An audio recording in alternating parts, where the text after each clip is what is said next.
New hope has been offered to Northampton farmer Paul Husbands in his battle with herbicide-resistant wild radish, thanks to a trial identifying the most effective chemical groups.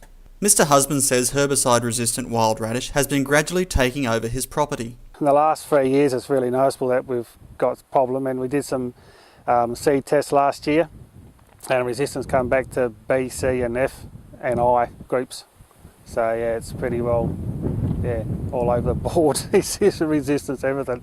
Mr. Husband farms 1,800 hectares near Geraldton, including 640 hectares of wheat and 240 hectares of lupins.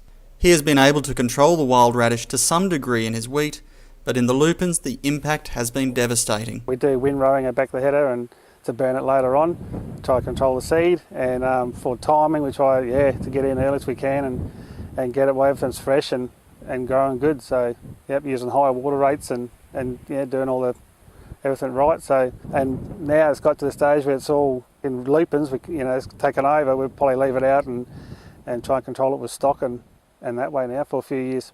Yeah, when it's really bad like this year, could lose up and paces up to 50% in yield, I reckon, because you just wouldn't be able to get into it. To try to find a permanent and effective solution, he signed up for a wide-scale research trial being conducted around Geraldton by the Grains Research and Development Corporation. Agronomist Grant Thompson, who is heading up the research, says the extensive trial incorporates 168 different plots and 56 different spray combinations. 4 different early treatments were sprayed over large areas at the 2-leaf phase, and this was followed up 3 to 4 weeks later with 14 different sprays over smaller areas for each of the 4 original treatments.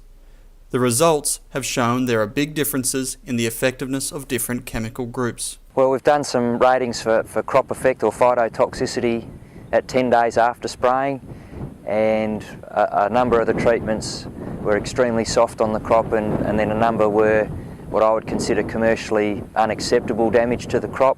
Each treatment combination has also been rated for herbicide efficacy, with the results showing a handful of treatments are very good against the stacked resistant radish, as well as quite a few sprays that are not stepping up to the resistance profiles. The biggest overall take-home message is go in and spray at your earliest possible opportunity. So the 2 sprays, Velocity and Jaguar, at 2-leaf of the crop, they were highly effective at taking out the first flush of resistant radish. And the 3rd early spray was a straight bromoxynil product, which was less effective. As long as we got the first germination killed effectively, just about every follow-up treatment was effective at giving us near on 100% control. But when we had no first spray, then we really put the 2nd spray strategy under a lot of pressure, and we had some diabolical failures and we had some outstanding successes.